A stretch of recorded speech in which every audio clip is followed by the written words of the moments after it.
तो last class में हम लोगों ने कुछ क्वेश्चंस वगैरह देखे थे और ये ख़त्म हो गया था, कंप्लीट ही हो गया था ऑलमोस्ट। सिर्फ एक चीज़ मुझे इसमें बताना है कि एलिप्टिकल पाथ में हमें काइनेटिक एनर्जी और वेलोसिटीज, टाइम पीरियड और potential energy and total energy calculate करना है। जब एडवांस लेवल के क्वेश्चंस होते हैं तो फिर उसमें हम लोग ये सब देख सकते हैं।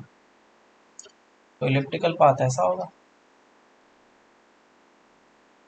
कैसा इलिप्टिकल पाथ? पेरिजी अपोजी के बारे में मैंने पहले ही बता दिया था।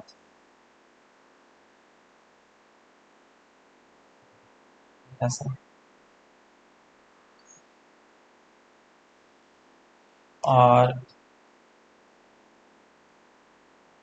ये ये डिस्टेंस है, पहले तो इसको बाद में मैं बताता हूँ। ये हमारा एलिप्स है, ठीक है। और इलिप्स का इक्वेशन क्या होता है? X square upon A square plus Y square upon B square is equals to 1। मानो कि x 0 है तो y का वैल्यू कितना आ जाएगा?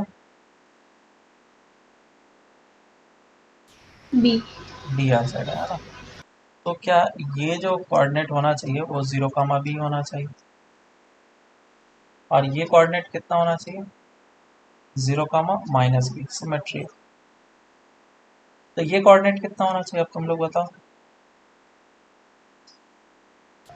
ए कॉमा 0 a कॉमा 0, और ये वाला जो कोऑर्डिनेट होगा minus A. Minus of a comma 0, ये आ गया, ठीक है। और ये एक इलिप्स को फॉर्म कर रहा है। तो कोई भी प्लेनेट अगर लेट से, और इसका फोकस फोकस कहाँ कहाँ पे होगा? दो जगह पे फोकस होगा, इस जगह पे और इस जगह पे, F1 एंड F2। तो किसी एक जगह पे फोकस है और उस फोकस के ऊपर सन, ये सन, और जो प्लेनेट है वो इस तरीके से रिवॉल्व कर रहा है। तो मुझे इसका टोटल एनर्जी निकालना है और इसका टाइम पीरियड निकालना है। सोचो जरा सा कैसे निकालेंगे। तो यहाँ पे हम लोगों ने, हाँ, इस जगह पे ये दोनों फोकस है, इलिप्स के बारे में बताया, जिसमें कि semi major axis and semi minor axis बोला जाता है।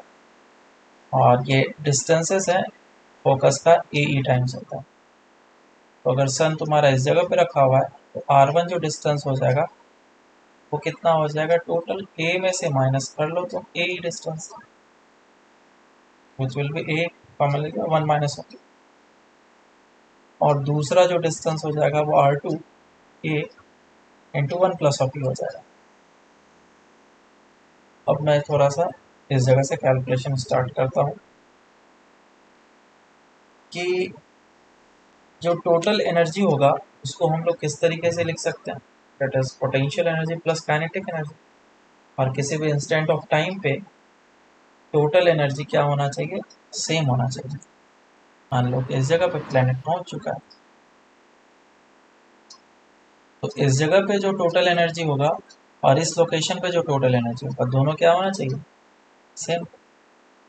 और इनफैक्ट पोजीशन 1 एंड पोजीशन 2 पे भी टोटल एनर्जी क्या होना चाहिए? सेम। इसकी वेलोसिटी अगर इस डायरेक्शन में है तो v2, let's say this is v2, this is v1।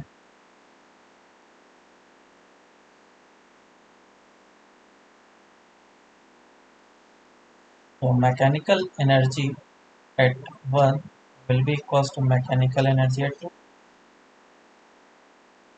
So mechanical energy कितना होगा? Potential energy plus kinetic energy initial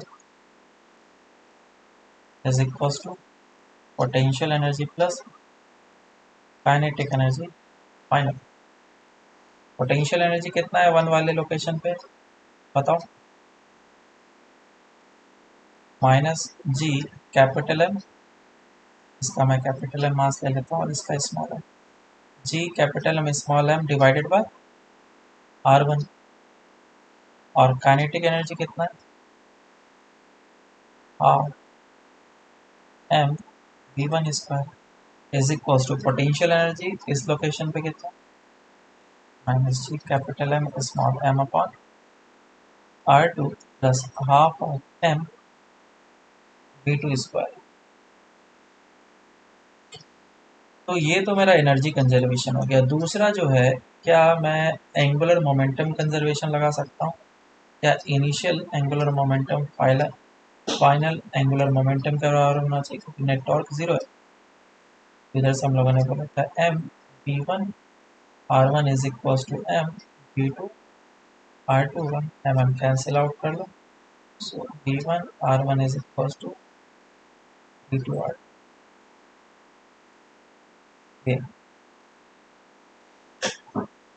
और R1 और R2 का भी वैल्यू हम लोग यहाँ पे पुट कर सकते हैं, R1 एंड R2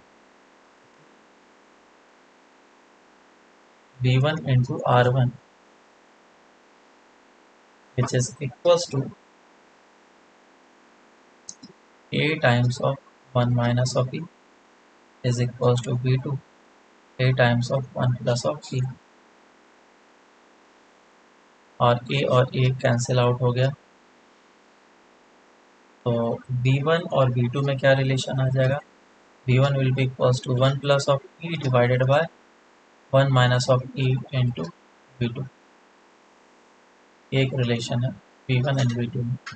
अगर इसेंट्रिसिटी हमें गिवन होता है उसके और में हम लोग निकाल सकते हैं। सो दिस इज इक्वेशन 2 और ये इक्वेशन 1। इन दोनों को सॉल्व करना है हमें। वैल्यूज को पुट कर लेते हैं। R1 का भी वैल्यू इस जगह पे गिवन है, R1 का भी वैल्यू पुट कर सकते हैं हम लोग और इसको सॉल्व करना है। इसमें क्या चीज सॉल्व करना है तुम्हें, V1 का वैल्यू निकालना है या V2 का वैल्यू निकालना है।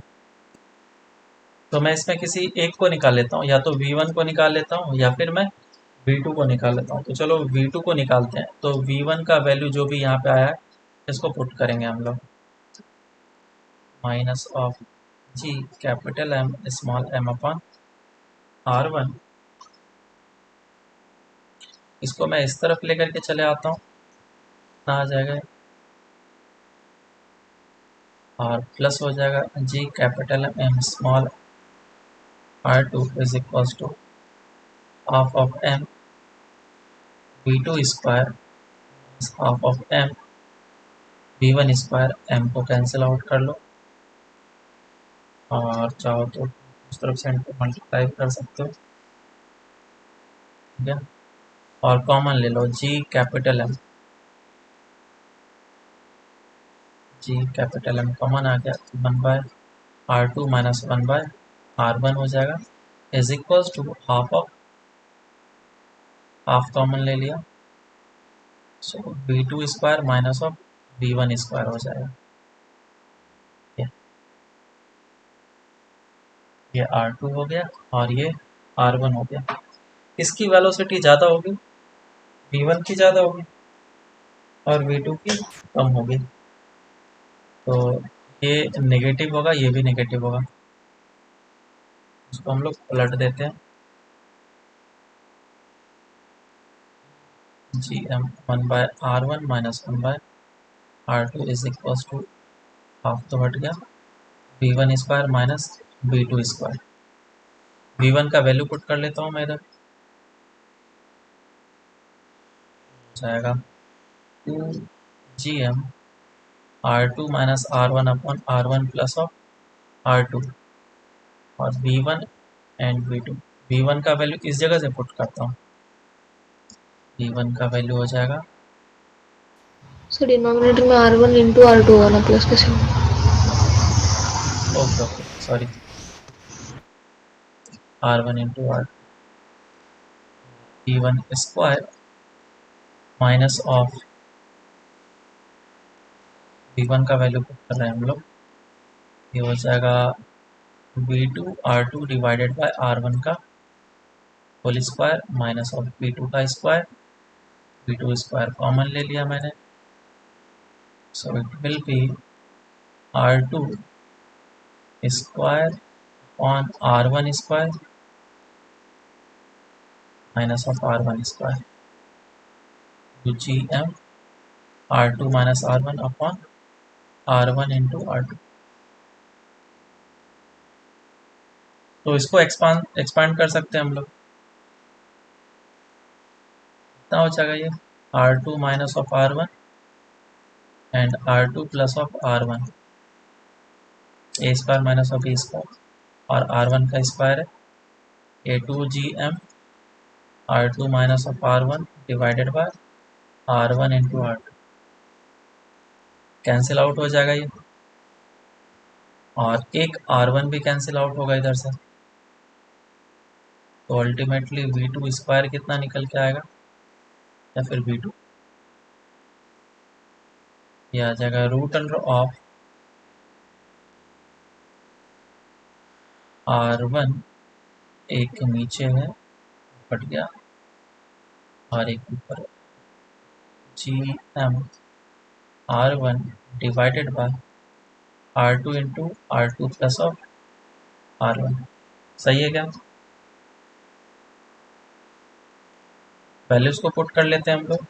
2G capital M R1 and R2 का वैल्यू पुट करो। R1 कितना, A1 माइनस ऑफ E,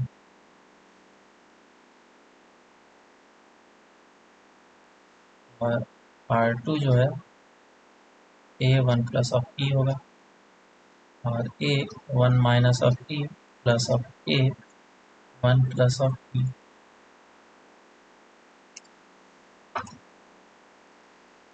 कितना आ रहा है ये तो कैंसिल आउट होगा एक से,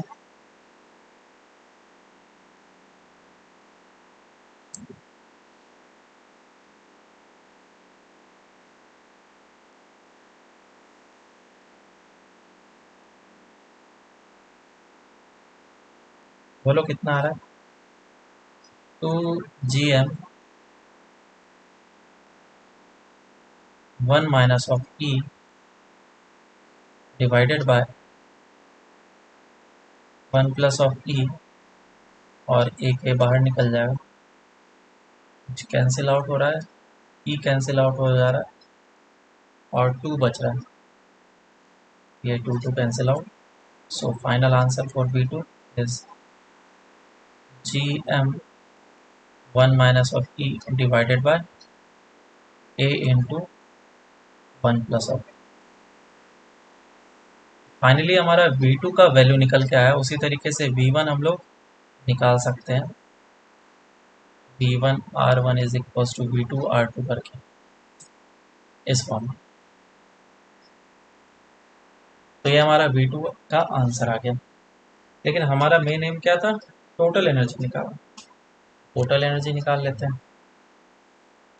total energy of the system will be equal to, किसी भी एक लोकेशन का टोटल एनर्जी ले लो। अगर मैं ये पॉइंट लिया हूँ सेकंड, और ये R2 डिस्टेंस है, इधर वेलोसिटी V2 है, इधर टोटल एनर्जी हो जाएगा potential energy plus kinetic energy. So this will be potential energy minus of G capital M small m upon R2 plus kinetic energy half of M V2 square. अब इन दोनों के values को put करो। तो जब हम लोग इसको पुट करेंगे, टोटल एनर्जी जो है हमारा वो निकल करके minus of G capital M small m upon 2a आ जाता है। और 2a है क्या चीज़, ये टोटल डिस्टेंस वे कहलाता है। ये हो जाएगा R1 प्लस ऑफ R2। तो टोटल एनर्जी को हम लोग बोल सकते हैं minus G capital M small m upon R1 plus of R2।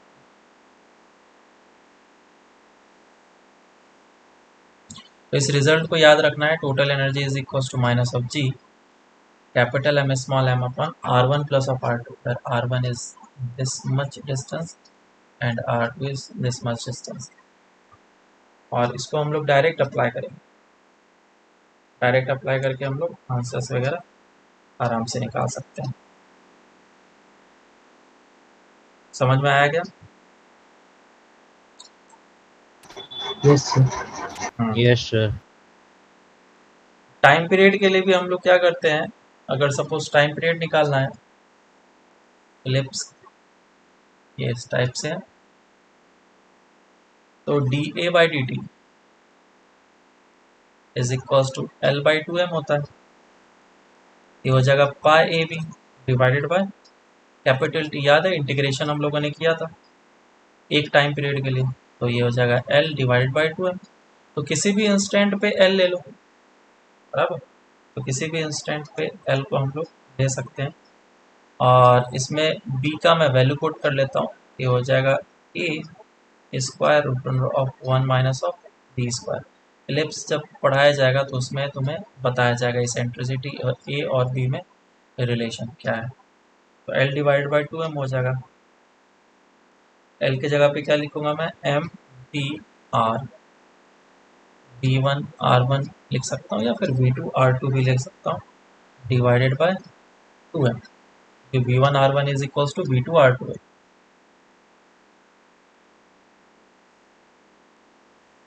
बराबर। और अगर इसका इक्वेशन तो मैं गिवन है, that is X square upon A square plus Y square upon B square is equals to one. इसके लिए हम लोग काम कर रहे हैं, जिसमें कि B is equals to A root under of one minus of B square होता है। ये इलिप्स का ही प्रॉपर्टी है, ये दोनों, है ना। तो वैल्यूज को पुट करना है बस, और इस टी को मुझे कैलकुलेट करना है। बी वन हम लोगों ने निकाला हुआ है, pi A square root under of one minus B square है,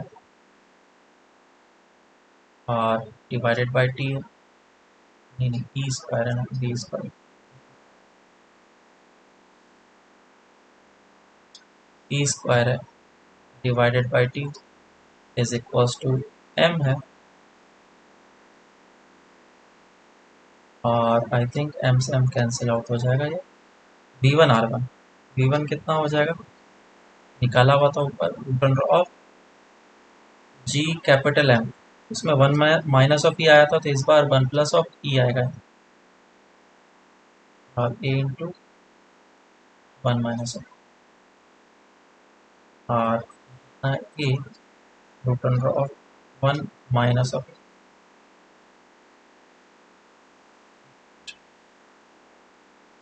आर वन है,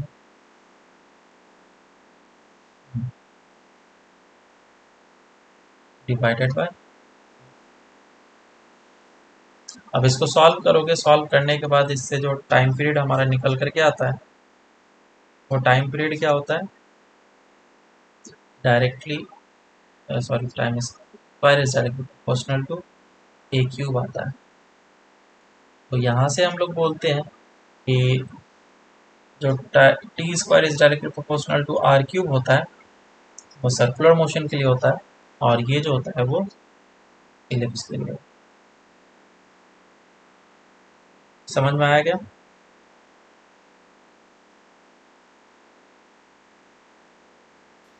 हाँ सर। इसमें एक और चीज़ चाहो तो तुम एक्स्ट्रा ले सकते हो, that is broadcasting area. Broadcasting area जैसे कि सेटेलाइट के बारे में मैंने बताया था, तो कुछ पर्टिकुलर एरिया कवर करता है सिग्नल्स को सेंड करने के लिए। तो अगर तुमसे पूछेगा कि मान लो एक सेटेलाइट है, तो वो कितना एरिया कवर कर रहा है, एक सेटेलाइट है जो कि एच हाइट पे, आर रेडियस का अर्थ है, और इस जगह पे सेटेलाइट है, तो ये कितना एरिया कवर कर रहा है, इतना सा टेंजेंट, इतना सा एरिया कवर कर रहा है। तो ये एरिया कितना है, कितना एरिया ये कवर कर रहा है। याद करो सॉलिड एंगल का कॉन्सेप्ट मैंने बताया था,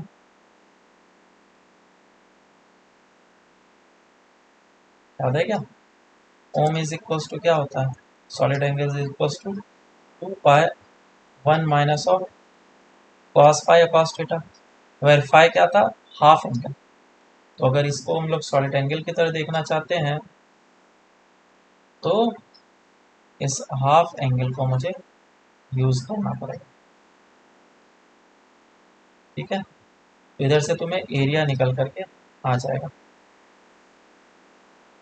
एरिया कितना आ जाएगा तुम्हें देखना होगा, 4 पाई r²। एरिया कवर्ड, जितना एरिया है उसको माइनस कर लेते हैं। 4 पाई r² माइनस ऑफ, मान लो कि 2 सैटेलाइट है जो ब्रॉडकास्ट कर रहा है, तो कितना एरिया है जो कि कवर नहीं हो पाया।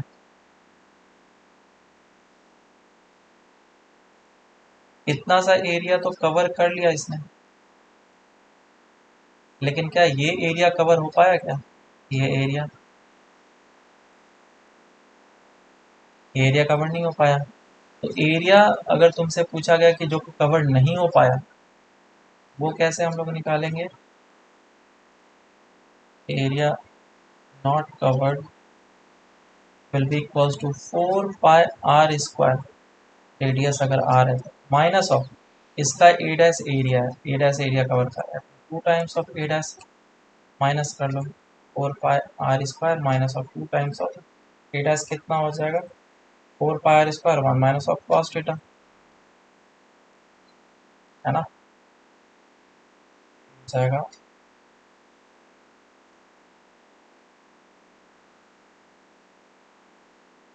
एरिया कवर्ड अगर 4 पाई होता है सॉलिड एंगल, एरिया कवर करता है 4 पाई r², यूनिट के लिए कितना करेगा 4 pi r² divide by 4 pi, cancel out हो गया। तो अगर सॉलिड एंगल ओम है तो कितना एरिया कवर करेगा, date will be r²।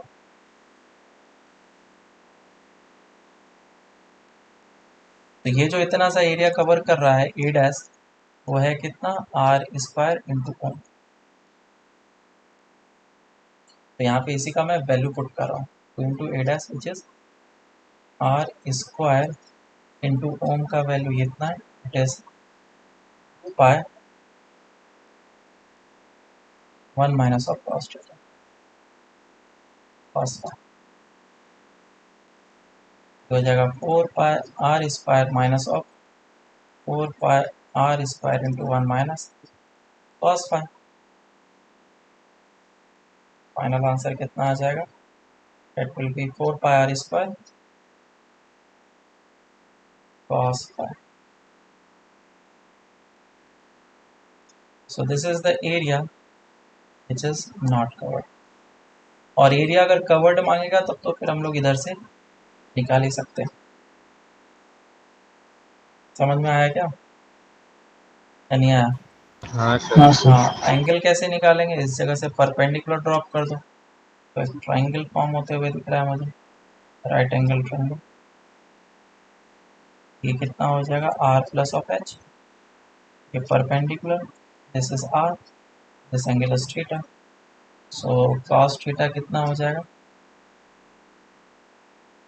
cos theta and sin theta, sin theta लेगा, sin theta is equals to r divide by r plus of h।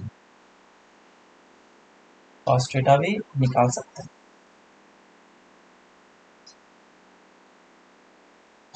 ठीक है, तो इतना ही एनफ है, इतना सीख लिया तो समझ लो, बस हो जाएंगे सारे क्वेश्चंस वगैरह।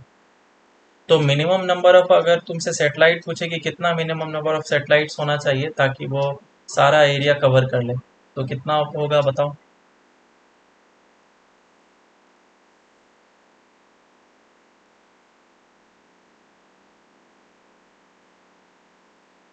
हम्म, 3 होगा ना सर। अगर मिनिमम एरिया कवर करना है तो एक सेटेलाइट इस जगह पे रखो जो कि इस तरीके से कवर कर पाए, एक सेटेलाइट इस जगह पे रखो ताकि इस तरीके से कवर कर पाए, और एक सेटेलाइट इस जगह पे रखो।